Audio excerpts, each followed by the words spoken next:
manje ngane kwethu sibona umala ehamba nensizwa egqoke iskipa esithi Mandeni Maskandi Experience. So ke nakuyena sifuna ukuthola ukuthi ngabe ke ukhushekani kwenzakalani khona yini into yokwenzakala lapha endaweni yaseMandeni. Sawona manje. Yebo njani? Siyaphila njani? Sicela uzethule nje ukuthi uma ubona bamazi kuba. Igama lami nguSinothile Ngcobo, ngumhlabeleli womculo wokholo. Ngizobe ngikhona lapha ya abantu, omama, ogogo, omkhulu, insizwa, intombi abagciniwe esandleni somusa abaphelele lapha uMaskandi Festival. Bathi kuzoye kube nje nesearching ezoba seqaleni yokukhuleka nje yokubonga uNkulunkulu ukuthi usigcinile kwaze kwala aphinde futhi asilinde aqhubeke nathi njalo.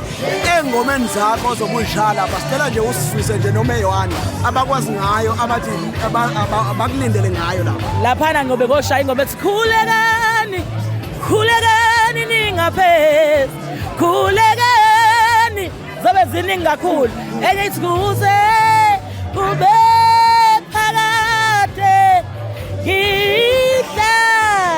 ngihlale naye le baba kukuningi soba siyakhuleka soba siyaNkulunkulu. Abafisa ke ukuthola ingoma zakho zikhona online noma bazithola kuwena bakulandela kanjani kuma social media? Landela nje uSinothile Ngcobo ungikhumbule. Mama yabo nje zonke izinto ezobe zenzeka mabefika lapha khona olungele hlongane khona uSinothile Ngcobo nabanye basebhoxini bazobabona khona lapha isurprise.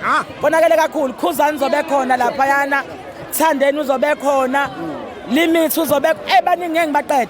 No hayi siyabonga kakhulu ngesikhathi sakho. Hlangane Mandeni yonke into Mandeni mhla ka 3 July Mandeni kwaNceda Omhlophe Stadium. Awusuka madoda. Hayi siyabonga kakhulu abantu abasenze show ukuthi ngomhla ka 3 July eMandeni wonke umuntu aye eMandeni. Amathikithi awathengwa amathikiti. Yebo ithikithi esandleni. Amathikithi awathengwa ngoba manje esangweni ayatholakala but manje kunento enkinga yokuphelwa indawo ugcina usule emuva abantu ababenganene abeza abantu eMandeni ziyabuya. Danko.